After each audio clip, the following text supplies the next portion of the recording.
A comunidade Narrações Imersivas está disponível. Acesse o link na descrição, ou então no primeiro comentário fixado, ou até mesmo no QR Code na sua tela. Você pode assinar a nossa comunidade em 2 plataformas. Estamos tanto na Aurelo quanto no Spotify, via Patreon. Ao se tornar membro da nossa comunidade, além dos livros já disponíveis no nosso canal, você encontra uma série de livros exclusivos para a nossa comunidade. Todos os livros são em formatos de MP3, sem interrupções ou propagandas, para uma maior e melhor narração imersiva. E para aqueles que já são membros, já estão aproveitando do nosso mais novo projeto, que se trata de Harry Potter totalmente ambientado, sonorizado e com a trilha oficial dos filmes. A versão definitiva para quem busca uma verdadeira imersão na saga. Então não fique de fora. Assine a nossa comunidade e descubra mais uma forma de ouvir narrações imersivas. O canal Narrações Imersivas apresenta Duna, de Frank Herbert, narrado por Yael Pekarovich e Regis Salvarani. Livro 3º. O Profeta. Nenhuma mulher, nenhum homem, nenhuma criança jamais teve grande intimidade com meu pai. O mais perto que já se chegou de um companheirismo informal com o imperador Padishah foi o relacionamento oferecido pelo conde Hassimir Fendring, um colega de infância. Nota-se a medida da amizade do conde Fendring, primeiro numa coisa positiva. Ele aplacou as suspeitas do Lance Had depois do caso Arrakis. Custou mais de 1 bilhão de solares em subornos com a especiaria, foi o que minha mãe disse, e também houve outros presentes. Escravas, honrarias régias e patentes. A segunda maior prova da amizade do conde foi negativa. Ele se recusou a matar um homem, muito embora fosse capaz disso e meu pai o tivesse ordenado. É o que relatarei agora. Conde Fendring, uma biografia da princesa Irulan. O barão Vladimir Harkonnen ia furioso pelo corredor, recém-saído de seus aposentos particulares, atravessando rapidamente os trechos iluminados pelo sol de fim de tarde que manava das janelas altas. Ele saltitava e se contorcia em seus suspensores com movimentos violentos. Passou esbravejando pela cozinha particular, pela biblioteca, a pequena sala de recepção, e entrou na antecâmara dos criados, onde o relaxamento de fim de tarde já tinha se instalado. O capitão da guarda, Yakin Nifud, estava refestelado num divã do outro lado da câmara, com o estupor da semuta estampado em sua cara achatada, cercado pelo lamento sinistro da música entorpecente. Sua corte pessoal estava sentada ali perto, pronta para fazer o que ele mandasse. Nifud! Rugiu o barão. Homens correram. Nifud se levantou, com o rosto tranquilo do efeito do narcótico, mas revestido de uma palidez que revelava medo. A música da semuta tinha cessado. Milord barão, disse Nifud. Somente a droga evitou que sua voz tremesse. O barão correu os olhos pelos rostos a seu redor, vendo neles as expressões de calma frenética. Voltou sua atenção para Nifud e falou num tom sedoso. Há quanto tempo é meu capitão da guarda, Nifud? Nifud engoliu em seco. Desde Arrakis, milord. Quase 2 anos. E sempre se antecipou às ameaças à minha pessoa? Esse foi sempre meu único desejo, milord. Então, onde está Feyd-Rautha? Rugiu o barão. Nifud se encolheu. Milord? Você não considera Feyd-Rautha uma ameaça à minha pessoa? Mais uma vez, a voz saiu sedosa. Nifud umedeceu os lábios com a língua. Um pouco do entorpecimento da semuta deixou-lhe os olhos. Feyd-Rautha está no alojamento dos escravos, milord. Com as mulheres de novo, hein? O barão estremeceu com o esforço para suprimir a raiva. Sire, pode ser que ele... Silêncio! O barão avançou mais um passo, antecâmara adentro, notando como os homens se afastaram, abrindo um espaço discreto em torno de Nifud, desassociando-se do objeto de sua ira. Não mandei que você sempre soubesse exatamente o paradeiro do Nabarão? Perguntou o barão. Aproximou-se mais um passo. Não disse a você que era para saber exatamente o que o Nabarão dissesse e para quem? Mais um passo. Não disse que você deveria me informar toda vez que ele fosse ao alojamento das escravas? Nifud engoliu em seco. A transpiração brotava de sua testa. O barão manteve seu tom de voz uniforme, quase desprovido de ênfase. Não disse essas coisas a você? Nifud assentiu. E não disse para verificar todos os meninos escravos que mandasse para mim e que fizesse isso você mesmo, pessoalmente? De novo, Nifud assentiu. Por acaso, não viu a mancha na coxa do garoto que me mandou hoje? O barão perguntou. Será possível que você... Tio! O barão girou e encarou Feyd-Rautha, parado no vão da porta. A presença do sobrinho ali, naquele momento, a aparência de pressa que o rapaz não disfarçava muito bem, tudo era muito revelador. Feyd-Rautha tinha seu próprio sistema de espionagem de olho no barão. Há um cadáver em meus aposentos que quero ver removido, disse o barão, e manteve a mão sobre a arma de projéteis debaixo das vestes, agradecendo por seu escudo ser o melhor que havia. Feyd-Rautha olhou de relance para 2 guardas encostados na parede à direita e fez um sinal com a cabeça. Os 2 se destacaram, saíram apressados pela porta e seguiram pelo corredor na direção dos aposentos do barão. Aqueles 2, hein? Pensou o barão. Ah, este monstrinho ainda tem muito a aprender a respeito de conspirações. Imagino que tenha deixado tudo em paz no alojamento dos escravos, Feyd, disse o barão. Estava jogando Kelbs com o feitor, disse Feyd-Rautha, e pensou. O que deu errado? O garoto que mandamos para meu tio obviamente foi morto, mas era perfeito para o serviço. Nem mesmo Hawat teria escolhido melhor. O garoto era perfeito. Jogando xadrez piramidal, disse o barão. Que bom. Ganhou?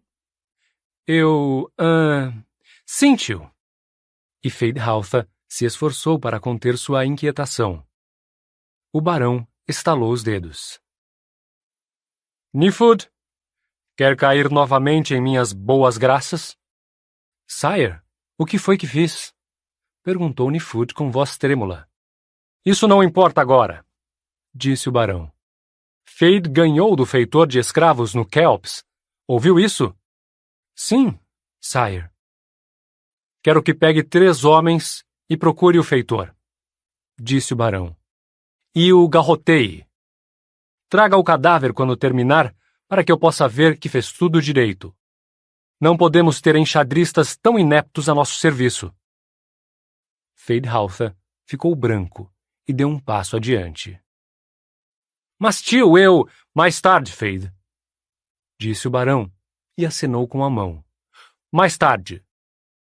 Os 2 guardas que tinham ido buscar o corpo do menino nos aposentos do barão passaram aos trancos junto à porta da antecâmara, carregando entre eles seu fardo lânguido que arrastava aos braços. O barão ficou olhando até sumirem de vista. Nifud foi para perto do barão. Quer que eu mate o feitor agora, milord? Já, disse o barão.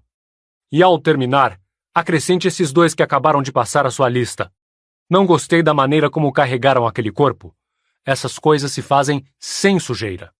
Vou querer ver as carcaças dos 2 também. Nifud disse. Milord, foi alguma coisa que eu... Faça o que seu mestre mandou, disse Feyd-Rautha, e pensou. Só me resta esperar salvar minha pele. Ótimo. O barão pensou. Ele já sabe como reduzir o prejuízo. E o barão sorriu consigo mesmo, pensando: o rapaz também sabe o que me agrada, e o que está mais propenso a impedir que minha ira recaia sobre ele. Sabe que tenho de preservá-lo. Quem mais me restou para tomar as rédeas do que terei de deixar um dia? Não tenho ninguém tão qualificado, mas ele precisa aprender, e tenho de me preservar enquanto ele aprende. Nifud apontou os homens que deveriam ajudá-lo e saiu com eles pela porta. Acompanhe-me até meus aposentos, Fade, por favor, disse o barão. Estou às suas ordens. Aqueceu Feyd-Rautha. Fez uma mesura, pensando: fui apanhado. Depois de você, objetou o barão, fazendo um gesto para a porta. Feyd-Rautha deixou seu medo transparecer apenas com uma hesitação mínima. Será que tudo está perdido? Ele se perguntou. Será que ele vai enfiar um punhal envenenado em minhas costas?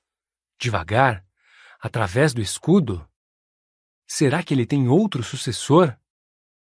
Deixe-o viver este momento de pavor, pensou o barão, caminhando ao lado do sobrinho. Ele irá me suceder, mas eu escolherei a hora. Não deixarei que ele jogue fora o que construí. Feyd-Rautha tentava não andar rápido demais. Sentiu um calafrio na espinha, como se seu próprio corpo se perguntasse quando viria o golpe. Seus músculos, ora se contraíam, ora relaxavam. Ouviu as últimas de Arrakis? O barão perguntou. Não, tio. Feyd-Rautha obrigou-se a não olhar para trás. Virou no fim do corredor, saindo da ala dos criados. Os Fremen têm um novo profeta ou uma espécie de líder religioso, disse o barão. Chamam-no Muad'Dib. Muito engraçado, na verdade. Significa o ratinho. Mandei Rabban deixá-los com sua religião. Isso irá mantê-los ocupados. Isso é muito interessante, tio, comentou Feyd-Rautha. Virou-se e entrou no corredor privativo dos aposentos do tio, perguntando-se: por que ele está falando de religião? Seria uma indireta para mim? Não é mesmo? Perguntou o barão. Entraram nos aposentos do barão, cruzaram o salão de recepção e dirigiram-se para o quarto. Foram recebidos por sinais discretos de luta, uma luminária suspensa fora de lugar, uma almofada no chão, uma bobina tranquilizadora tombada e aberta sobre o toucador. Foi um plano inteligente, disse o barão. Manteve seu escudo corporal em potência máxima, deteve-se e encarou o sobrinho. Mas não inteligente o bastante. Diga-me, Feyd, por que não me matou você mesmo? Não lhe faltaram oportunidades? Feyd-Rautha procurou uma cadeira suspensa e conseguiu dar de ombros mentalmente ao se sentar nela, sem que o tio a oferecesse. Tenho de ser ousado agora, ele pensou. Você me ensinou a não sujar minhas próprias mãos, respondeu. Ah, sim, disse o barão. Diante do imperador precisamos ser capazes de declarar com sinceridade que não perpetramos o ato. A bruxa, ao lado do imperador, ouvirá nossas palavras e saberá se são verdadeiras ou falsas. Eu o adverti a esse respeito. Por que nunca comprou uma Bene Gesserit, tio? Perguntou Feyd-Rautha. Com uma proclamadora da verdade a seu lado, você conhece meus gostos, gritou o barão. Feyd-Rautha estudou o tio e disse: mesmo assim, seria valioso ter uma delas para... Não confio nelas! O barão resmungou. E pare de tentar mudar de assunto! Feyd-Rautha falou com brandura. Como quiser, tio.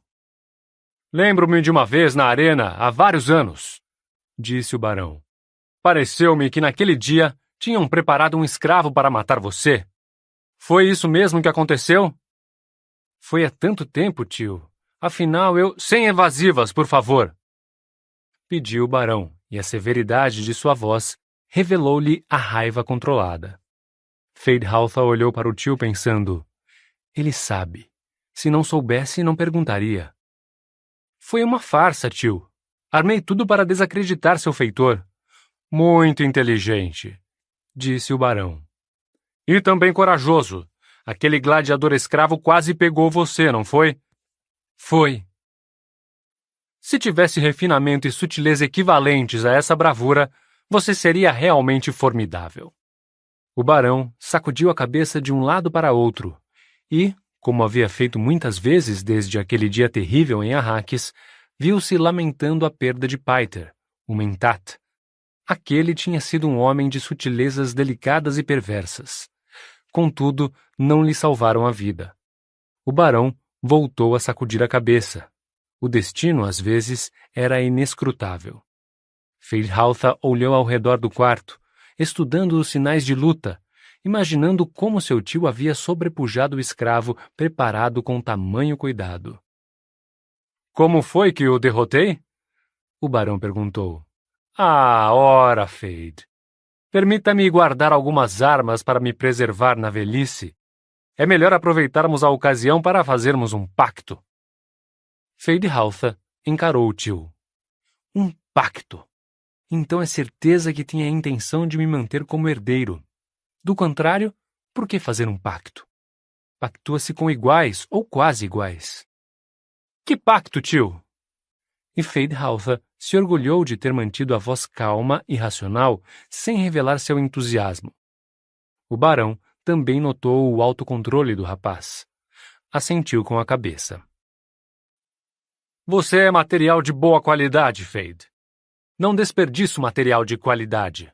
No entanto, você continua se recusando a entender o verdadeiro valor que tenho para você. É teimoso. Não vê porque é preciso me preservar como alguém do mais absoluto valor para você.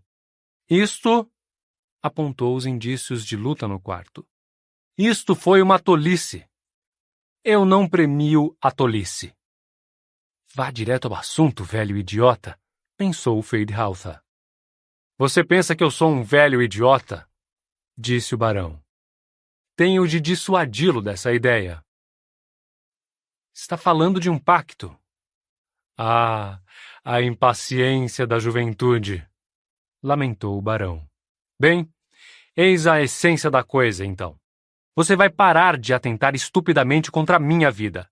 E eu, quando você estiver pronto, irei me aposentar na posição de consultor, deixando você no trono. Aposentar-se, tio? Você ainda pensa que sou idiota, disse o barão. E isso só faz confirmá-lo, hein? Você acha que estou implorando. Cuidado, Feyd. Este velho idiota viu a agulha protegida que você implantou na coxa daquele menino escravo. Bem onde eu teria colocado a mão, hein? A menor pressão que fosse e... clique! Uma agulha envenenada na palma do velho idiota. Ah, Feyd. O barão chacoalhou a cabeça, pensando. E teria funcionado se Hawat não tivesse me alertado. Bem, deixemos o rapaz acreditar que percebia a trama sozinho. De certo modo, foi o que fiz. Fui eu quem recolheu Hawat dos destroços de Arrakis. E este rapaz precisa ter mais respeito por minha habilidade. Feydhauta permaneceu calado, lutando consigo mesmo. Será que está falando a verdade? Terá mesmo a intenção de se aposentar? Por que não? Eu certamente irei sucedê-lo um dia se agir com cuidado. Ele não pode viver para sempre. Talvez tenha sido uma tolice tentar acelerar o processo. Você fala de um pacto, disse Feydhauta. Com que garantias nós o selaremos? Como é que podemos confiar um no outro, hein? Perguntou o barão. Bem, Feyd. Quanto a você, designarei Thufir Hawat para vigiá-lo. Para isso, confio nas habilidades de Mentat de Hawat, entendeu? E quanto a mim, você terá de confiar. Mas não posso viver para sempre, não é, Feyd? E talvez devesse começar a desconfiar de que sei coisas que você deveria saber. Você fica com minha garantia. E eu, o que recebo de você? Feydhauta perguntou. Deixarei que continue vivo? Respondeu o barão. Mais uma vez, Feydhauta pôs-se a estudar o tio. Ele vai colocar Hawat para me vigiar. O que ele diria se eu lhe contasse que Hawat planejou a farsa com o gladiador, que acabou custando a meu tio seu feitor de escravos? Provavelmente diria que eu menti para tentar desacreditar Hawat. Não.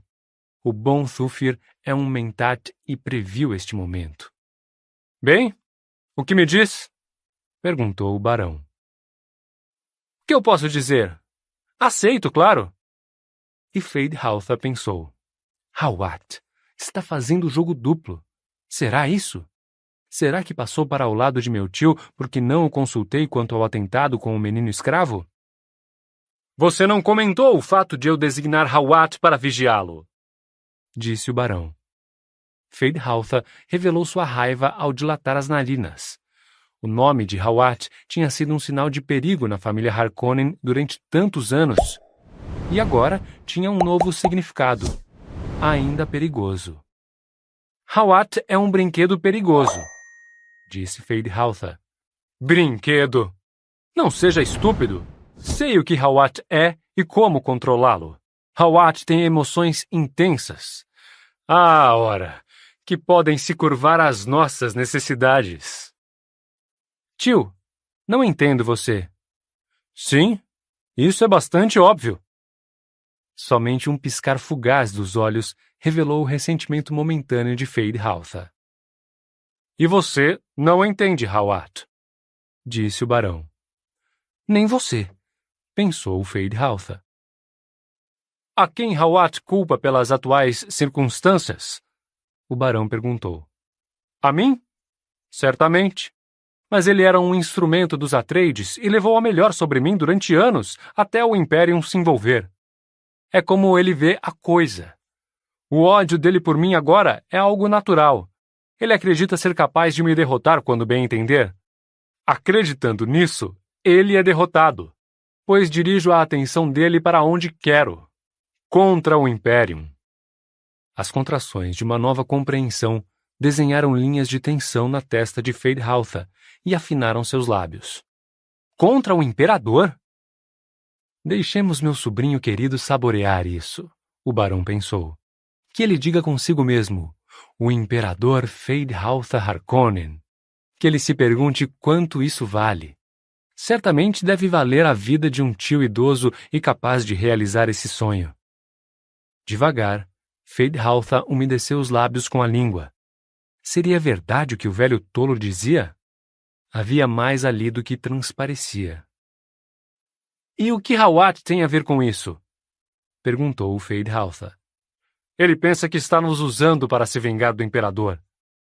E quando isso acontecer? Seu pensamento não vai além da vingança. Hawat é um homem que precisa servir alguém e nem sequer sabe que é assim. Aprendi muito com Hawat, concordou Feyd-Rautha, sentindo a verdade em suas palavras ao pronunciá-las. Mas, quanto mais aprendo, mais acho que deveríamos nos livrar dele. E logo. Não gosta da ideia de ser vigiado por ele? Hawat vigia todo mundo. E pode colocar você no trono. Hawat é discreto, perigoso, trapaceiro. Mas não é agora que vou tirar dele o antídoto. Uma espada também é perigosa, Feyd, mas temos a bainha certa para essa aí. O veneno dentro dele. Quando retirarmos o antídoto, a morte irá embainhá-lo. De certo modo, é como a arena, comentou Feyd-Rautha. Fintas dentro de fintas dentro de fintas. Observamos para ver como o gladiador se inclina, para onde olha, como segura a faca. Meneou a cabeça, concordando consigo mesmo, vendo que suas palavras agradavam o tio, mas pensou, sim, como a arena, e o gume é a mente. Agora você entendeu como precisa de mim? Disse o barão. Ainda tenho utilidade, Feyd. Uma espada a ser empunhada até perder o fio e a serventia, Feyd-Rautha pensou. Sim, tio, ele disse. E agora, disse o barão, iremos nós dois ao alojamento dos escravos, e verei você matar, com suas próprias mãos, todas as mulheres da ala dos prazeres. Tio! Haverá outras mulheres, Feyd, mas eu já disse que ninguém erra comigo sem se preocupar com as consequências. O rosto de Feydhauser se anuviou. Tio, você vai aceitar seu castigo e aprender com ele, disse o barão. Feydhauser enfrentou o olhar triunfante do tio. E terei de me lembrar desta noite, ele pensou, e ao relembrá-la, terei de me lembrar de outras noites. Não irá me recusar isso, disse o barão. O que você poderia fazer se eu recusasse, velho? Feydhauser se perguntou, mas sabia que poderia haver outro castigo, talvez uma punição mais sutil, um instrumento mais desumano para obrigá-lo a se submeter. Eu o conheço, Feyd, disse o barão. Não irá recusar. Muito bem, pensou Feydhauser. Agora preciso de você. Já entendi. O pacto está feito. Mas não precisarei de você para sempre. E, um dia... Nas profundezas do inconsciente humano encontra-se uma necessidade difusa de um universo lógico e que faça sentido. Mas o universo real está sempre um passo adiante da lógica. Excerto de frases reunidas de Muad'Dib, da princesa Irulan. Já estive diante de muitos soberanos das casas maiores, mas nunca tinha visto um porco tão obeso e perigoso como este. Thufir Hawat disse consigo mesmo. Pode falar francamente comigo, Hawat, trovejou o barão.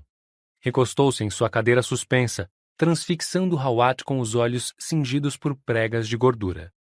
O Mentat, idoso, olhou para o resto da mesa que o separava do barão Vladimir Harkonnen, reparando na opulência da fibra de madeira. Até mesmo aquilo era um fator a se considerar na avaliação que se fazia do barão. Bem como as paredes vermelhas daquela sala de conferências particular e a fragrância suave e doce de ervas que pairava no ar, disfarçando um cheiro almiscarado e mais recôndito. Você não me fez mandar aquele aviso para Raban por um capricho à toa, disse o barão. O rosto idoso e curtido de Hawat continuou impassível, sem revelar um pingo do asco que sentia. Suspeito de muitas coisas, milord. Ele confirmou. Sim. Bem, gostaria de saber como Arrakis se encaixa em suas suspeitas a respeito de Salusa Secundus. Não adianta me dizer que o imperador está transtornado com uma associação qualquer entre Arrakis e seu misterioso planeta-prisão. Ora, eu me apressei em alertar Raban só porque o mensageiro tinha de partir naquele paquete. Você disse que não podia esperar. Muito bem. Mas agora quero uma explicação. Ele fala demais, pensou Hawat. Não é como Leto, capaz de me dizer uma coisa só com o erguer de uma sobrancelha ou um aceno da mão. Nem como o velho duque, que conseguia comunicar uma frase inteira na maneira como a acentuava uma única palavra. Isto é um palerma. Destruí-lo será um serviço à humanidade. Não o deixarei sair daqui até ouvir uma explicação completa, disse o barão. O barão fala tão despreocupadamente de Salusa Secundus, comentou Hawat. É uma colônia penal, devolveu o barão. A pior gentalha da galáxia é mandada para Salusa Secundus. Que mais precisamos saber? Que as condições no planeta prisão são mais opressivas que em qualquer outro lugar, respondeu Hawat. Deve ter ouvido falar que a taxa de mortalidade entre os novos prisioneiros é superior a 60%, que o imperador pratica ali toda forma de opressão. Ouviu falar disso tudo e não se dispôs a fazer nenhuma pergunta? O imperador não permite que as casas maiores inspecionem sua prisão, grunhiu o barão. Mas ele tampouco deu uma olhada em minhas masmorras. E a curiosidade a respeito de Salusa Secundus é... Hawat levou um dos dedos ossudos aos lábios. Desencorajada. E daí? Ele não se orgulha de algumas das coisas que é obrigado a fazer por lá. Hawat deixou que um sorriso levíssimo roçasse seus lábios escuros. Seus olhos cintilaram à luz do lucitubo quando ele encarou o barão. E nunca se perguntou de onde o imperador tira seus sardaukar? O barão mordeu os lábios grossos, o que deu à sua fisionomia o ar de um bebê fazendo beicinho, e sua voz transmitiu petulância quando ele disse: Ora, ele os recruta, ou seja, existem os alistamentos, e ele recruta os... Fuá! Cortou Hawat. As histórias que se ouvem a respeito das façanhas dos Sardaukar não são boatos, ou são? São os relatos em primeira mão de um número limitado de sobreviventes que combateram os Sardaukar, não são? Os Sardaukar são homens de armas excelentes, não há dúvida, disse o barão. Mas creio que minhas próprias legiões, em comparação com as tropas imperiais, não passam de um bando de excursionistas em férias, resmungou Hawat. Acha que não sei por que o imperador se voltou contra a Casa Atreides? Essa não é uma esfera sujeita a especulações, advertiu o barão. Será possível que nem ele saiba o que levou o imperador a fazer isso? Hawat se perguntou.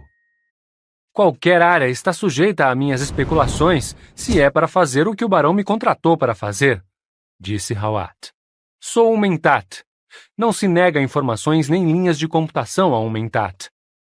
Durante um longo minuto, o barão olhou para ele e então... Diga o que tem a dizer, mentat. O imperador Padishah se voltou contra a Casa Atreides porque os belomestres do Duque, Gurney Halleck e Duncan Idaho haviam treinado uma força combatente. Uma pequena força combatente. Quase tão boa quanto os Sardaukar. Alguns homens eram até mesmo melhores. E o Duque estava na posição certa para ampliar sua força, torná-la tão poderosa quanto a do imperador. O barão ponderou aquela revelação e depois... O que Arrakis tem a ver com isso? Fornece um contingente de recrutas já condicionados ao mais severo treinamento de sobrevivência. O barão sacudiu a cabeça. Não vá me dizer que são os Fremen. São os Fremen. Ah! Então para que alertar Raban? Não deve ter restado mais que um punhado de Fremen depois do pogrom dos Sardaukar e da opressão de Raban. Hawat continuou a olhar para ele em silêncio. Não mais que um punhado, repetiu o barão. Raban matou 6.000 deles só no ano passado. Hawat ainda o fitava. E no ano anterior foram 9.000, continuou o barão. E antes de partirem, os Sardaukar devem ter matado pelo menos 20.000. Quantos soldados Raban perdeu nos últimos 2 anos? Hawat perguntou. O barão esfregou as papadas. Bem, está certo que ele anda recrutando em demasia. Os agentes dele fazem promessas bem extravagantes e, digamos, uns 30.000 aproximadamente? Perguntou Hawat. Parece um pouco alto, disse o barão. Ao contrário, refutou Hawat. Leio as entrelinhas dos relatórios de Raban tão bem quanto Milord. E o barão certamente entendeu os relatórios que compilei com nossos agentes. Arrakis é um planeta feroz, disse o barão. As baixas por causa das tempestades... Nós dois sabemos quais são as perdas por causa das tempestades, disse Hawat. E daí que ele perdeu 30.000? Indagou o barão, e o afluxo de sangue corou-lhe a face. Segundo sua própria contagem, disse Hawat, ele matou 15.000 em 2 anos e perdeu o dobro disso. O barão diz que os Sardaukar cuidaram de mais 20.000, talvez um pouco mais. E eu vi os manifestos dos transportes que os trouxeram de Arrakis. Se mataram 20.000, perderam quase 5 vezes isso. Por que não encara esses números, barão? E compreende o que significam? O barão falou numa cadência fria e calculada. Essa é sua função, mentat. O que significam? Apresento-lhe a contagem que Duncan Idaho fez no sítio que visitou, disse Hawat. Tudo se encaixa. Se tivessem só 250 dessas comunidades, sua população seria de cerca de 5 milhões. Minha melhor estimativa é que eles teriam pelo menos 2 vezes mais sítio do que isso. Num planeta como aquele, o melhor é dispersar a população. 10 milhões? As papadas do barão estremeceram de espanto. No mínimo! O barão mordeu os lábios grossos. Os olhos miúdos fitaram Hawat sem vacilar. Seria realmente a computação de um Mentat? Ele se perguntou. Como poderia ser isso, sem que ninguém desconfiasse? Não chegamos sequer a reduzir o crescimento de sua taxa de natalidade, disse Hawat.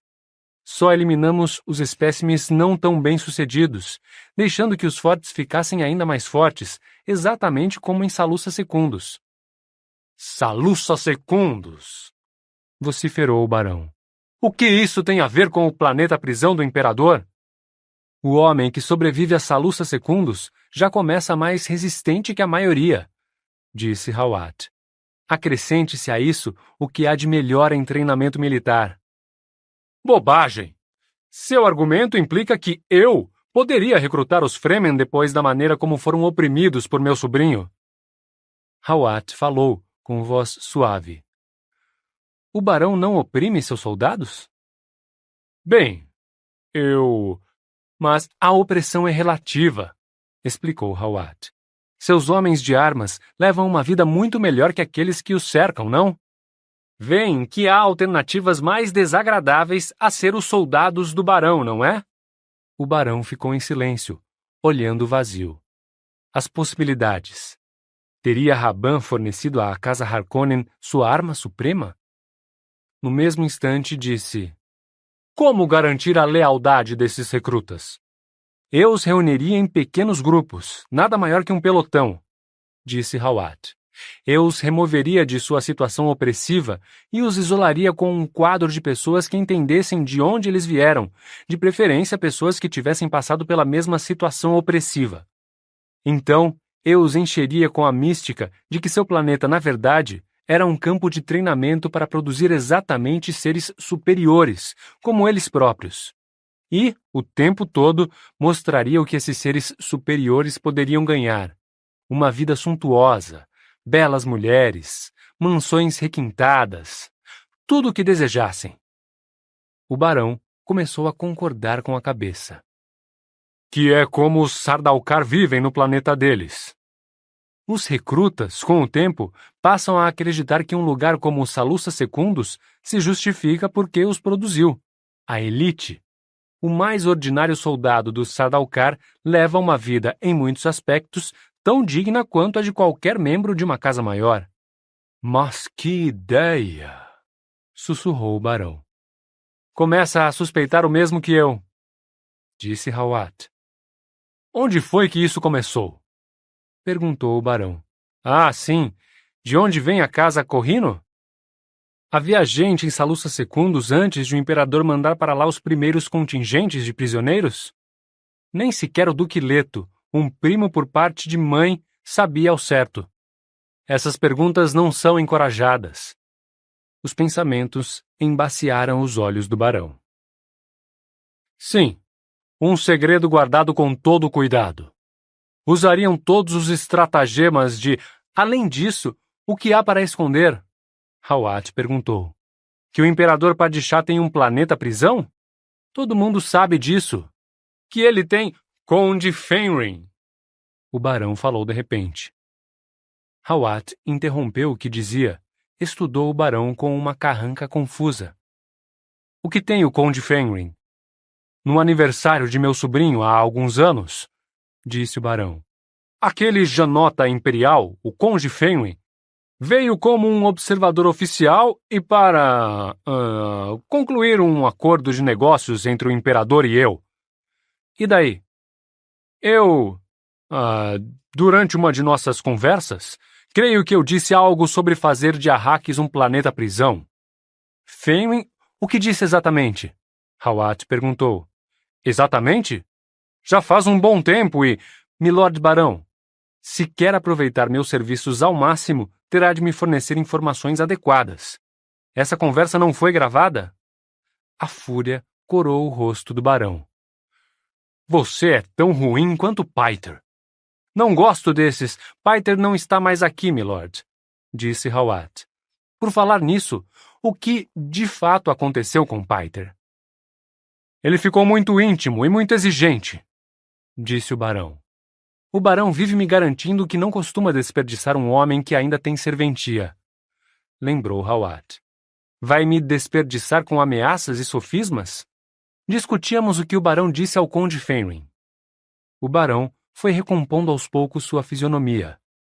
Quando chegar a hora, ele pensou, vou me lembrar da maneira como me tratou. Sim, vou me lembrar. Um momento, disse o barão, e voltou em pensamento àquele encontro no salão. Visualizar o cone de silêncio no qual os dois estiveram era de alguma ajuda. Disse algo como: o imperador sabe que um pouco de matança sempre foi uma das armas do negócio. Eu me referia às baixas na força de trabalho que sofremos. Depois eu disse alguma coisa sobre levar em consideração uma outra solução para o problema Hakino, e disse que o planeta prisão do imperador me inspirava a imitá-lo. Sangue de bruxa! Exclamou Hawat. O que disse Fenrir? Foi aí que ele começou a me perguntar sobre você. Hawat recostou-se, fechou os olhos, pensando. Então foi por isso que começaram a investigar a Arrakis, concluiu. Bem, já está feito. Ele abriu os olhos. Devem ter espiões por todo o planeta a essa altura. 2 anos. Mas certamente minha sugestão inocente nada é inocente aos olhos de um imperador. Quais foram suas instruções para Raban? Simplesmente que ele deveria ensinar a Arrakis a nos temer. Hawat sacudiu a cabeça. Tem agora 2 alternativas, barão. Pode exterminar os nativos, varrê-los completamente da face do planeta, ou desperdiçar uma força de trabalho inteira? Prefere que o imperador e as casas maiores que ele ainda é capaz de aliciar venham aqui fazer uma curetagem? Raspar guia de primo como se raspa uma abóbora oca? O barão estudou seu mentat e então... Ele não se atreveria. Não? Os lábios do barão tremeram. Qual é sua alternativa? Abandonar seu querido sobrinho Raban. O barão deixou a frase por dizer e encarou Hawat. Não lhe envie mais tropas. Nenhuma ajuda de nenhum tipo. Não responda às mensagens dele, a não ser para dizer que chegou a seus ouvidos a maneira horrível como ele lidou com as coisas em Arrakis. E que Milord pretende tomar medidas corretivas tão logo seja possível.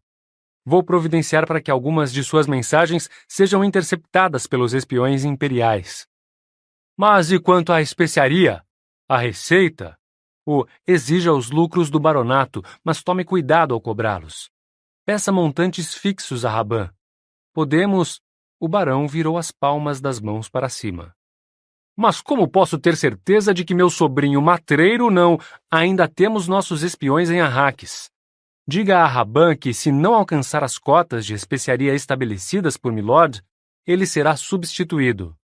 Conheço meu sobrinho, disse o barão. Isso só fará com que oprima ainda mais a população. Claro que sim, Hawat retorquiu. Não vai querer que isso pare agora. Quer apenas lavar as mãos. Deixe Raban criar para Milord sua salusa secundus. Não há necessidade sequer de mandar prisioneiros para lá. Ele tem toda a população necessária.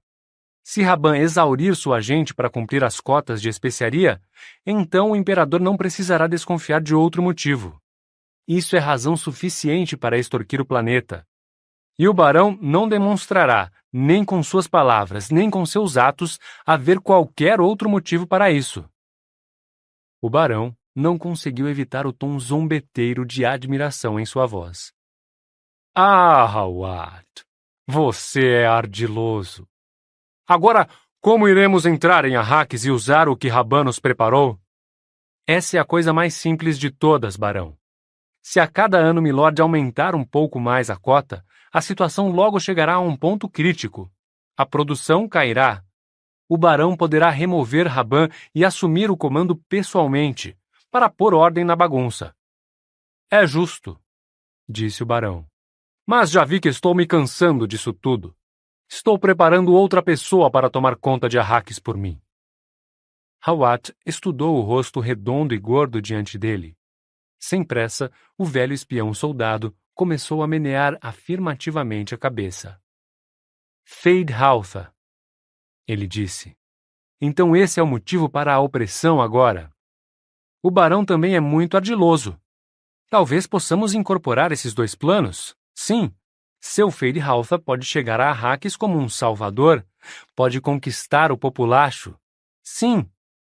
O barão sorriu, e por trás do sorriso perguntou-se: agora, como é que isso se encaixa nos planos pessoais de Hawat? E Hawat, vendo que era dispensado, levantou-se e deixou a sala de paredes vermelhas. Enquanto caminhava, não conseguia reprimir as incógnitas perturbadoras que se intrometiam em todas as suas computações a respeito de Arrakis. Aquele novo líder religioso a quem Gurney Halleck, escondido entre os contrabandistas, fizera menção, o tal Muad'Dib. Talvez eu não devesse ter aconselhado o barão a deixar essa religião crescer onde bem entendesse, mesmo entre a gente da Caldeira e do Graben, disse consigo mesmo. Mas é bem sabido que a repressão faz uma religião crescer. E pensou nos informes de Halleck a respeito das táticas de batalha dos Fremen. As táticas cheiravam a coisa do próprio Halleck, de Idaho e até mesmo de Hawat. Será que Idaho sobreviveu? Ele se perguntou. Mas era uma pergunta inútil. Ele ainda não indagara a si mesmo se seria possível Paul ter sobrevivido. Sabia que o barão estava convencido de que todos os Atreides haviam morrido. A bruxa Bene Gesserit tinha sido sua arma, admitira ao barão, e isso só poderia significar o fim de todos eles, até mesmo do próprio filho da mulher. Que ódio venenoso ela devia ter pelos Atreides, ele pensou, semelhante ao ódio que tenho por esse barão. Meu golpe será tão definitivo e completo quanto o dela? Há em todas as coisas um padrão que faz parte de nosso universo. Tem simetria, elegância e graça. As qualidades que sempre encontramos na obra de um verdadeiro artista. É possível encontrá-lo na mudança das estações, na maneira como a areia escorre de uma colina, nos emaranhados de galhos de um arbusto de creosoto ou no padrão de suas folhas. Tentamos reproduzir esses padrões em nossas vidas e nossa sociedade, à procura dos ritmos, das danças, das formas que confortam. Mas pode-se ver perigo na busca da perfeição definitiva. Está claro que o padrão definitivo encerra sua própria fixidez. Nessa perfeição, todas as coisas seguem para a morte. Excerto de frases reunidas de Muad'Dib, da princesa Irulan. Paul Muad'Dib lembrava-se de uma refeição carregada de essência de especiaria. Apegou-se a essa lembrança porque era um esteio, e daquele ponto de observação privilegiado, ele podia dizer a si mesmo que a experiência imediata devia ser um sonho. Sou um palco de processos, ele disse a si mesmo. Sou vítima da visão imperfeita, da consciência da raça, de seu propósito terrível. Mesmo assim, não conseguia se furtar ao medo de que tivesse se excedido de algum modo, perdido sua posição no tempo. E, agora, passado, futuro e presente fundiam-se, sem distinção. Era uma espécie de fadiga visual, que ele sabia advir da necessidade constante de manter o futuro presciente como uma espécie de memória, que por si só era uma coisa que pertencia intrinsecamente ao passado. Chani preparou a refeição para mim, disse consigo mesmo. Mas Chani estava nas entranhas do sul, num país frio onde o sol era quente, escondida numa das novas fortalezas Sith, a salvo com o filho deles, Leto II. Ou isso ainda estaria por acontecer? Não. Ele se tranquilizou, pois Alia, a estranha, sua irmã, tinha ido para lá com sua mãe e Chani, numa viagem de 20 marteladores para o sul, acomodadas no palanquim da reverenda madre, preso no dorso de um criador selvagem. Assustado, ele afastou a ideia de montar os vermes gigantes, perguntando-se: ou será que Alia ainda está para nascer? Eu estava numa razia, recordou Paul. Saímos em incursão para recuperar a água dos nossos que morreram em Arrakina. e encontrei os restos de meu pai na pira funerária. Fiz um santuário para o crânio de meu pai num monte de pedras que os Fremen mantêm logo acima da garganta de Harg. Ou isso ainda estaria por acontecer. Meus ferimentos são reais, Paul disse a si mesmo. Minhas cicatrizes são reais. O santuário do crânio de meu pai é real. Ainda em seu estado quase onírico, Paul lembrou que Hará, a esposa de Gemes, tinha invadido sua privacidade certa vez para contar que houvera uma briga no corredor do Sith. Tinha sido no Sith interino, antes de mandarem as mulheres e as crianças para o remoto sul. Hará havia ficado lá, na entrada para a câmara interna, com as asas negras que eram seus cabelos amarradas para trás, presas por anéis numa corrente. Recolhera as cortinas da câmara e dissera-lhe que Sheni tinha acabado de matar alguém. Isso aconteceu, Paul disse consigo mesmo. Foi real. Não nasceu fora do devido tempo. Não estava sujeito a mudanças.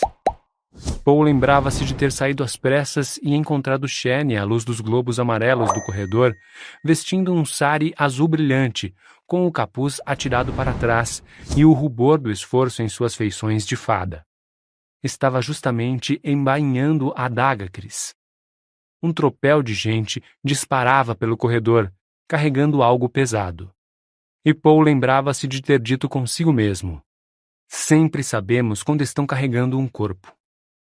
Os hidroanéis de Sheni, usados em público no Sith, num cordão em volta do pescoço, tilintaram quando ela se voltou para ele. Sheni, o que foi? Ele perguntou. Despachei um sujeito que veio desafiar você para um combate singular, Usul. Você o matou? Sim, mas talvez devesse tê-lo deixado para Hará. E Paul recordava como os rostos das pessoas ao redor deles haviam demonstrado apreço por aquelas palavras. Até mesmo Hará tinha gargalhado. Mas ele veio desafiar a mim.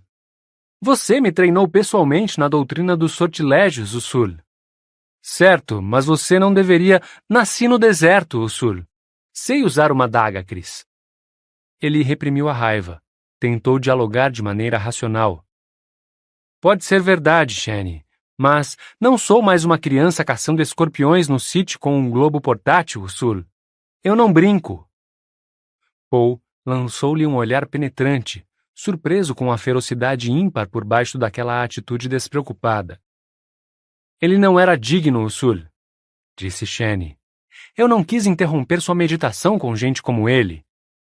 Ela se aproximou, fitando-o com os cantos dos olhos e baixando a voz para que só ele a escutasse. E, querido, quando souberem que um desafiante talvez tenha de me enfrentar e morrer de maneira vergonhosa pelas mãos da mulher de Muad'Dib, haverá bem menos desafiantes. Sim, Paul disse consigo mesmo. Isso certamente tinha acontecido. Era passado legítimo. E o número de desafiantes a colocar à prova a nova arma de Muad'Dib, de fato, diminuiu dramaticamente. Em algum lugar, num mundo alheio ao sonho, houve um sinal de movimento, o grito de uma ave noturna. Estou sonhando, Paul se tranquilizou. É a especiaria na comida. Ainda assim, havia nele uma sensação de abandono. Imaginou se seria possível que seu espírito Hã tivesse, de algum modo, fugido para o mundo onde os Fremen acreditavam que ele levava a sua verdadeira existência, o Alan al-Mithal, o mundo das similitudes, o reino metafísico onde todas as limitações físicas eram eliminadas. E conheceu o medo ao pensar num lugar como aquele, porque remover todas as limitações era remover todos os pontos de referência. Na paisagem de um mito, ele não conseguiria se reorientar e dizer: Eu sou quem sou porque estou aqui. Sua mãe tinha lhe dito certa vez: As pessoas, algumas pessoas, estão divididas quanto à maneira como pensam em você. Devo estar acordando do sonho, Paul disse a si mesmo, pois aquilo havia acontecido. Aquelas palavras de sua mãe, Lady Jessica, que agora era a reverenda madre dos Fremen, aquelas palavras tinham atravessado a realidade. Paul sabia que Jessica temia a relação religiosa entre ele e os Fremen. Não gostava do fato de as pessoas, tanto do Sith quanto do Graben, chamarem Muad'Dib de ele. E ela andara fazendo perguntas nas tribos, enviando suas Sayadina espiãs, coletando as respostas e remoendo-as em sua mente. Ela citara um provérbio das Bene Gesserit. Quando a religião e a política viajam no mesmo carro, os condutores acreditam que nada é capaz de ficar em seu caminho. Seu movimento torna-se impetuoso, cada vez mais rápido. Deixam de pensar nos obstáculos e esquecem que o precipício só se mostra ao homem em desabalada carreira quando já é tarde demais. Paul lembrava-se de ter ficado lá, sentado, nos aposentos de sua mãe, na câmara interna coberta de cortinas escuras, repletas de desenhos entretecidos saídos da mitologia Fremen. Ficar ali, ouvindo-a falar, reparando em como ela estava sempre observando, mesmo quando mantinha os olhos baixos. Seu rosto ovalado apresentava novas rugas nos cantos da boca, mas os cabelos ainda eram como bronze polido. Os olhos verdes e espaçados, ocultos sob a escuridão azul, impregnada de especiaria. Os Fremen têm uma religião simples e prática, ele disse. Nada é simples na religião, ela o advertiu. Mas Paul, visualizando o futuro nublado que ainda pairava sobre eles, viu-se tomado pela raiva. Só conseguiu dizer: a religião unifica nossas forças. É nossa mística. Você cultiva deliberadamente esse ar, essa bravura. Ela investiu. Nunca deixa de doutrinar. Foi assim que você me ensinou. Ele retorquiu. Mas ela tinha se resumido a brigas e altercações naquele dia. Havia sido o dia da cerimônia de circuncisão do pequeno Leto. Paul entendera parte das razões da irritação da mãe. Ela nunca havia aceitado o relacionamento dele, o casamento da juventude, com Shane. Mas Shane dera um filho varão aos Atreides, e Jessica vira-se incapaz de rejeitar o menino junto com a mãe. Jessica, por fim, remexeu-se sob o olhar de Paul e disse: Você acha que sou uma mãe desnaturada? Claro que não. Vejo como você me observa quando estou com sua irmã. Você não entende o que é sua irmã. Sei porque a Lia é diferente, ele disse. Ela ainda não havia nascido. Era parte de você quando você alterou a água da vida. Você não sabe nada a esse respeito. E Paul, subitamente incapaz de expressar o que aprendera fora do tempo, disse apenas: Não acho que seja desnaturada.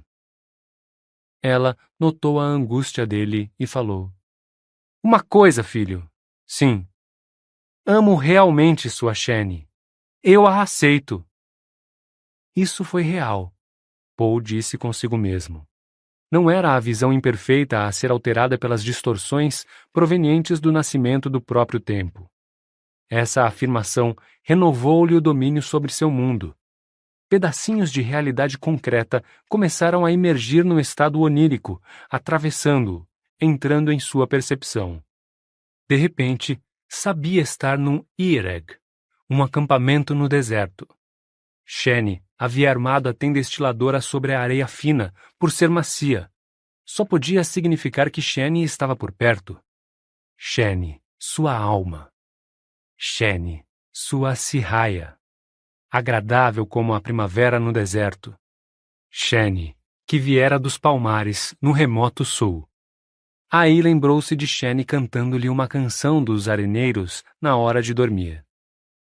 Ó minha alma, não queira provar o paraíso esta noite, e juro por Shai-Hulud que chegará lá, obediente a meu amor. E ela cantara a canção das andanças que os namorados compartilhavam na areia, e seu ritmo era como o rocegar das dunas de encontro aos pés. Fala-me de teus olhos, que falarei de teu coração. Fala-me de teus pés, que falarei de tuas mãos. Fala-me de teu sono, que falarei de teu despertar. Fala-me de teus desejos, que falarei de tuas carências. ele escutara alguém tocar o balizet em outra tenda. E havia, então, pensado em Gurney Halleck. A lembrança evocada pelo instrumento familiar, ele pensara em Gurney, cujo rosto tinha visto em meio a uns contrabandistas, mas que não o vira, a ele, Paul, que não podia vê-lo nem saber que ele vivia, para não levar os Harkonnen inadvertidamente ao filho do duque que haviam matado. Mas o estilo do instrumentista naquela noite, a peculiaridade dos dedos que tocavam as cordas do balizet, devolveu o verdadeiro músico à memória de Paul. Tinha sido Chet, o saltador, capitão dos Fedaykin, líder dos comandos suicidas que protegiam Muad'Dib.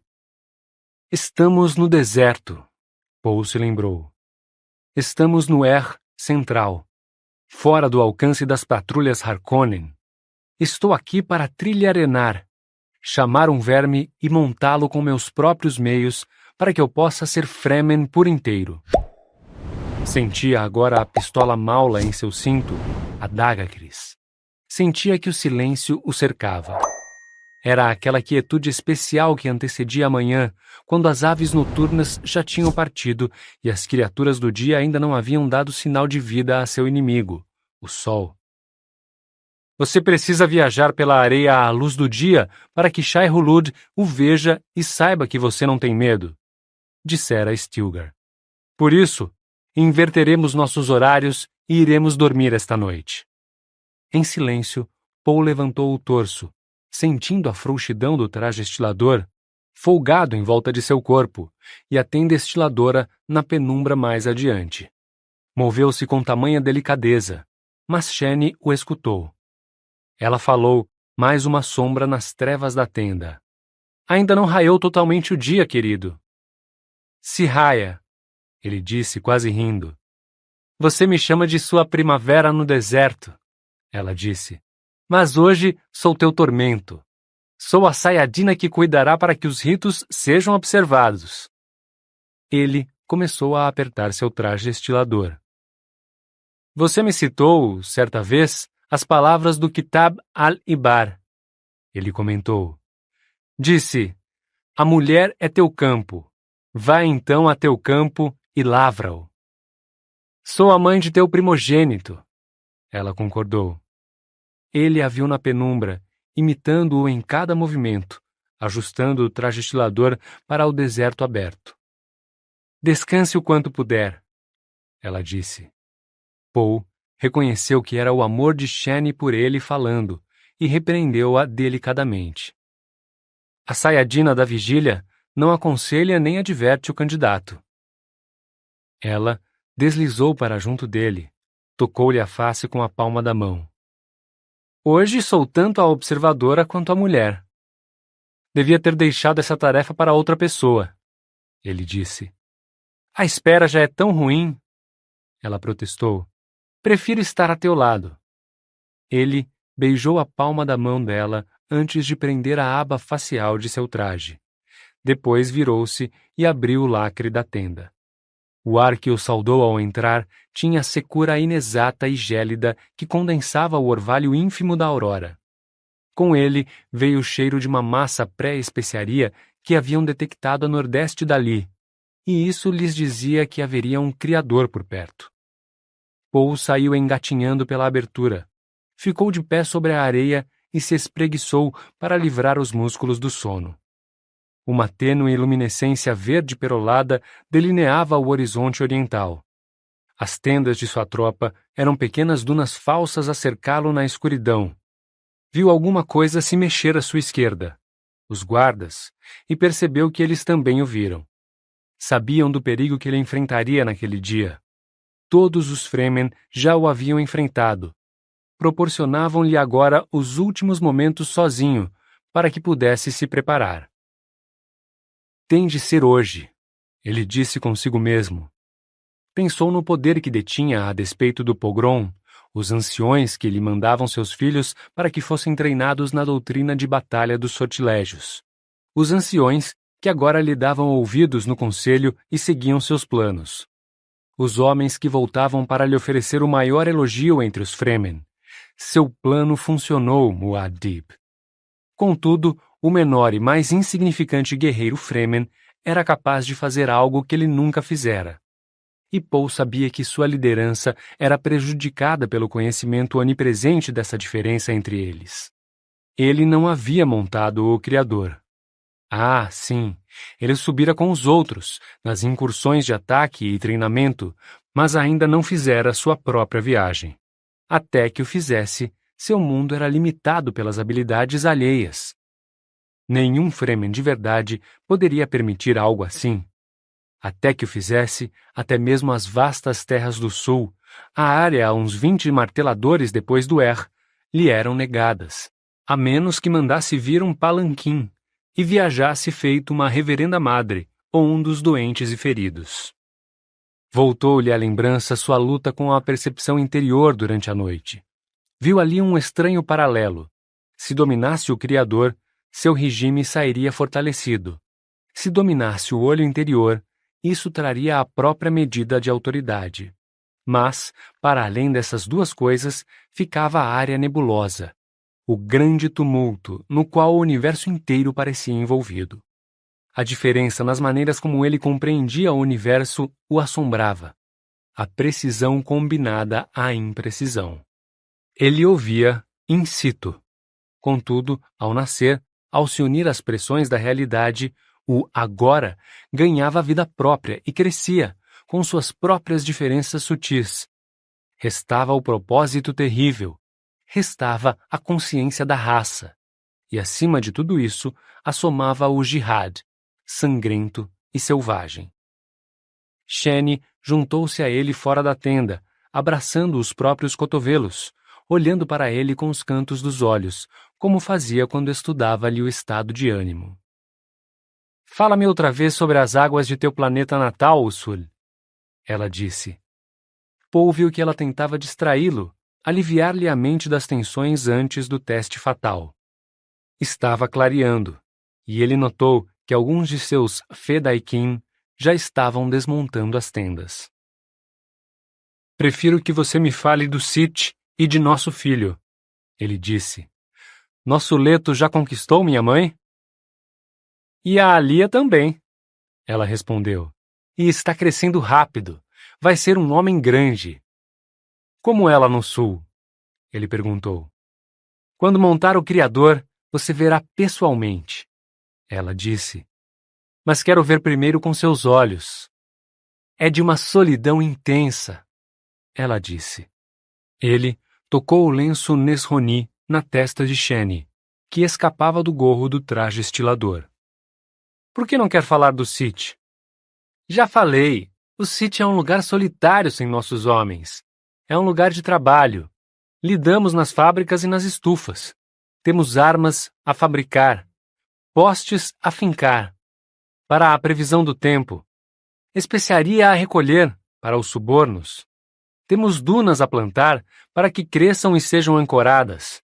Temos tecidos e tapetes a fazer, células de combustível para carregar. Temos crianças a educar, para que a força da tribo nunca se perca. Então nada lhes dá prazer no Sith? Ele perguntou. As crianças nos dão prazer. Observamos os ritos. Temos comida suficiente. Às vezes, uma de nós vem aqui para o norte ficar com seu homem. A vida precisa continuar. Minha irmã, Alia, as pessoas já aceitaram? Sheni virou-se para ele à luz crescente do amanhecer. Seus olhos o transfixaram. É algo a se discutir outra hora, querido. Vamos discuti-lo agora. Você devia guardar suas forças para o teste, ela disse. Ele percebeu que havia tocado num ponto sensível ao ouvir o retraimento na voz dela. O desconhecido traz suas próprias preocupações, ele falou. Sem demora, ela concordou com a cabeça e disse. Há ainda uma certa incompreensão por causa da estranheza de Alia. As mulheres têm medo porque ela é uma criança, quase um bebê, e já fala, de coisas que só um adulto deveria saber. Elas não entendem a transformação no útero que fez Alia ser diferente. Algum problema? Ele perguntou, e pensou, Tive visões de problemas por causa de Alia. Shane olhou para a linha crescente do nascer do sol. Algumas mulheres se juntaram e foram apelar à reverenda madre. Exigiram que ela exorcizasse o demônio que vivia dentro de sua filha. Citaram a Escritura: não permitirás que viva uma feiticeira entre nós. E o que minha mãe lhes disse? Ela recitou a lei e mandou as mulheres embora, envergonhadas. Disse: se Alia cria um problema, a falha é da autoridade que não previu nem impediu o problema. E tentou explicar como a alteração tinha afetado Alia no útero. Mas as mulheres se zangaram por terem sido humilhadas. Foram embora resmungando. Haverá problemas por causa de Alia, ele pensou. Um sopro cristalino de areia tocou as partes expostas do rosto dele, trazendo consigo o aroma da massa pré-especiaria. El Sayal, a chuva de areia que traz a manhã, ele disse. Seu olhar se perdeu na luz acinzentada da paisagem desértica, a paisagem impiedosa, a areia que era a forma absorta em si mesma.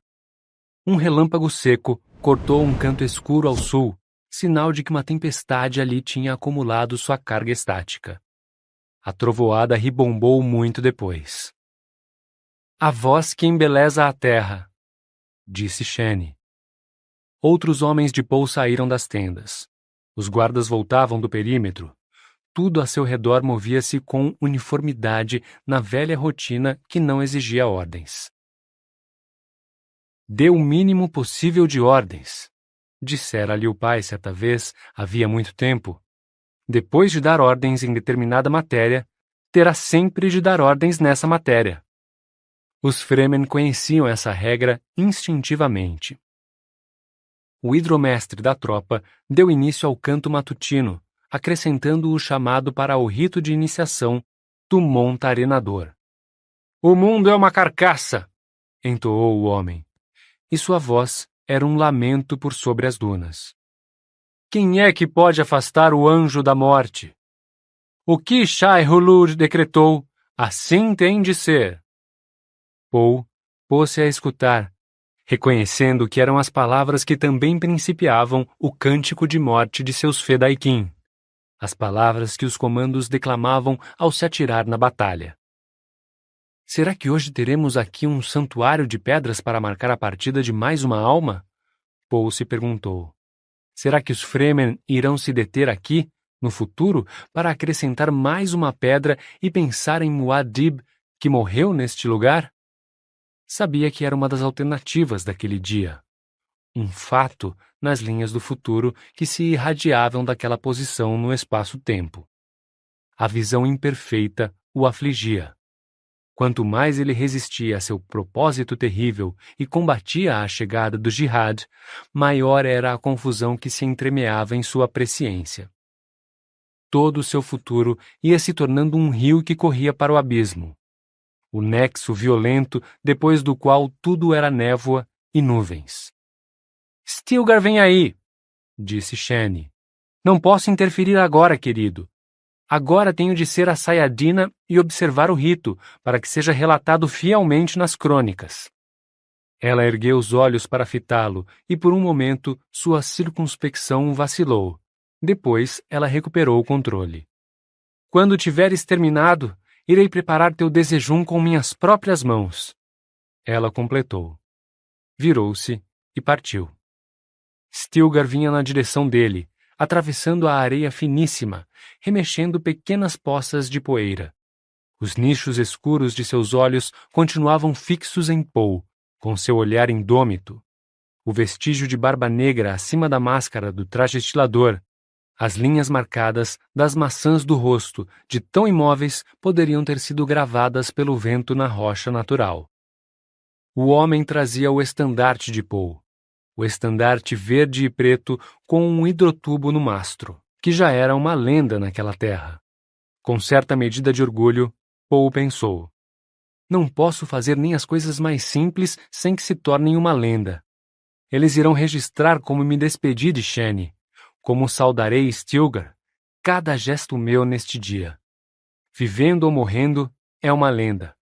Não posso morrer. Aí seria apenas lenda, e nada impediria o jihad. Stilgar fincou o mastro na areia ao lado de Poe, deixou os braços caírem ao longo do corpo. Os olhos de azul sobre azul continuaram nivelados e atentos. E Poe pensou em como seus próprios olhos começavam a assumir aquela máscara de cor por causa da especiaria. Negaram-nos o Hajj, Stilgar disse com a solenidade do ritual. Como Shani havia lhe ensinado, Poe respondeu. Quem pode negar a um Fremen o direito de andar a pé ou montado por onde desejar? Sou um Naib, disse Stilgar, que nunca será capturado vivo. Sou uma das pernas do tripé da morte que destruirá nossos inimigos. O silêncio baixou sobre eles. Poe olhou para os outros Fremen dispersos pela areia, atrás de Stilgar, a maneira como permaneciam imóveis naquele momento de oração pessoal. E pensou em como os Fremen eram um povo cujo modo de vida consistia em matar. Um povo inteiro que vivera todos os seus dias com raiva e tristeza, sem considerar, uma vez que fosse, o que poderia substituir uma ou outra, a não ser um sonho que Liet Kynes havia lhes incutido antes de morrer. Onde está o Senhor que nos enviou através do deserto por uma terra de covas? Stilgar perguntou. Está sempre conosco, entoaram os Fremen. Stilgar aprumou os ombros, aproximou-se de Poe e baixou a voz. Agora, lembre-se do que eu lhe disse.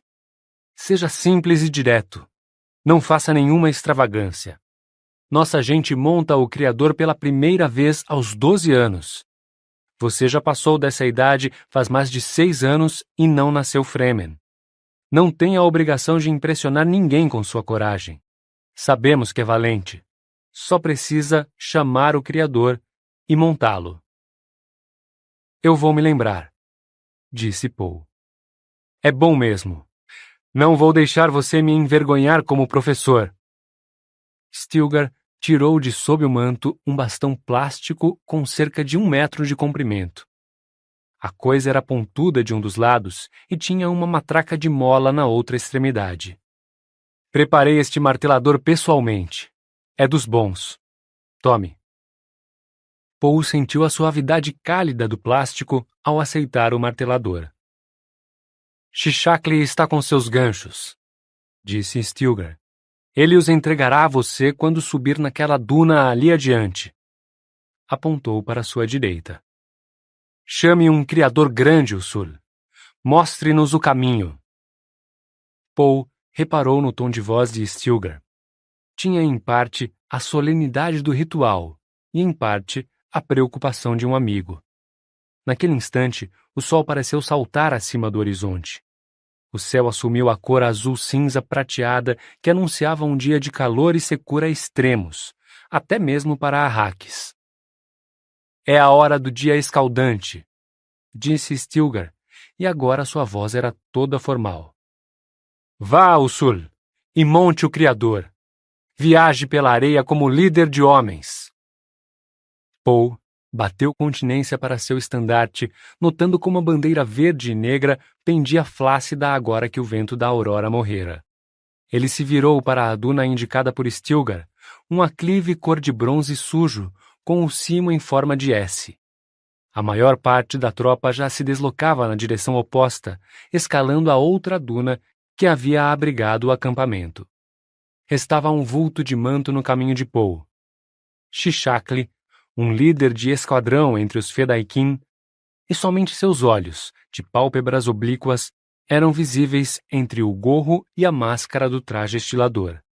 Shishakli apresentou 2 hastes finas e flexíveis quando Poe chegou mais perto. As hastes tinham cerca de 1,5 metros de comprimento, com ganchos cintilantes de assoplás numa das pontas e rugas na outra extremidade para dar firmeza à mão que as segurasse. Poe recebeu os 2 com sua mão esquerda, como exigia o ritual. São meus próprios ganchos, Shishakli disse com voz rouca. Nunca falharam. Poe assentiu, guardando o silêncio necessário, passou pelo homem e subiu o aclive da duna. No topo, olhou para trás. Viu a tropa debandar como uma revoada de insetos com os mantos esvoaçando. Estava sozinho agora, sobre a elevação arenosa. Apenas o horizonte à sua frente, o horizonte plano e imóvel. Era uma boa duna aquela que Stilgar havia escolhido, mais alta que as demais. Um bom ponto de observação. Paul se abaixou e fincou o martelador bem fundo na face de Barlavento, onde a areia era compacta e amplificaria ao máximo a transmissão das batidas rítmicas. Paul sabia que, com as hastes ganchos flexíveis, ele conseguiria subir para o dorso alto e arredondado do criador. Enquanto um gancho mantivesse aberta uma das bordas dianteiras do segmento anelar de um verme, permitindo a entrada da areia abrasiva no interior mais sensível, a criatura não iria se recolher sob o deserto. Na verdade, faria girar seu corpo gigantesco para afastar o segmento aberto o máximo possível da superfície arenosa. Sou um monta-arenador, Paul disse a si mesmo. Olhou para os ganchos em sua mão esquerda, pensando que só precisava mudar a posição daqueles ganchos na curvatura do imenso flanco de um criador para fazer a criatura girar e virar, conduzindo-a para onde ele bem entendesse. Já tinha visto fazerem aquilo. Tinham-no ajudado a subir pelo flanco de um verme para uma curta viagem de treinamento. Podiam montar o verme capturado até ele ficar imóvel e exausto na superfície do deserto, quando então era preciso convocar outro criador. Paul sabia que, passando naquele teste, ele estaria qualificado a empreender a jornada de 20 marteladores até as terras do sul, para descansar e se recuperar.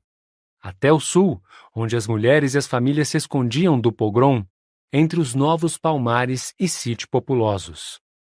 Ergueu a cabeça e olhou para o sul, lembrando a si mesmo que o criador convocado ao acaso das imensidões do era uma incógnita, e quem o invocava era igualmente uma incógnita naquele teste.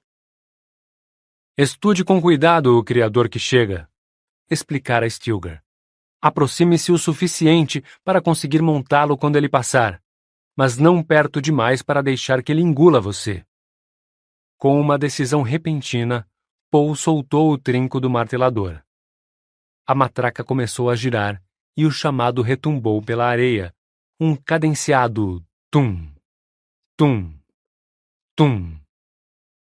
Ele se aprumou, vasculhando o horizonte, lembrando-se das palavras de Stilgar. Avalie com cuidado o vetor de aproximação. Lembre-se, os vermes raramente se aproximam de um martelador sem serem vistos. Use a audição da mesma maneira. Muitas vezes, nós o ouvimos antes de enxergá-lo. E as palavras de aviso de Shane, murmuradas à noite, quando ela se deixou vencer pelo medo que sentia por ele, preencheram-lhe a mente. Ao se posicionar no caminho do Criador, fique absolutamente imóvel. Pense como se fosse um trecho de areia. Esconda-se sob o manto e torne-se uma dunazinha em sua própria essência. Lentamente, ele vasculhou o horizonte, de ouvidos atentos, à procura dos sinais que haviam lhe ensinado. Veio do sudeste um silvo distante, um sussurro arenoso. No mesmo instante, ele viu o contorno longínquo da trilha da criatura, de encontro à luz do amanhecer, e percebeu que nunca antes tinha visto um criador tão grande. Nunca tinha ouvido falar de um verme daquele tamanho. Parecia ter mais de 3 quilômetros de comprimento. E a elevação da onda de areia à cabeça soberba do monstro era uma montanha que se aproximava. Não é nada que eu tenha visto numa visão ou na vida, Paul advertiu a si mesmo. Atravessou correndo o caminho da coisa para se posicionar, absolutamente envolvido pelas necessidades prementes daquele momento.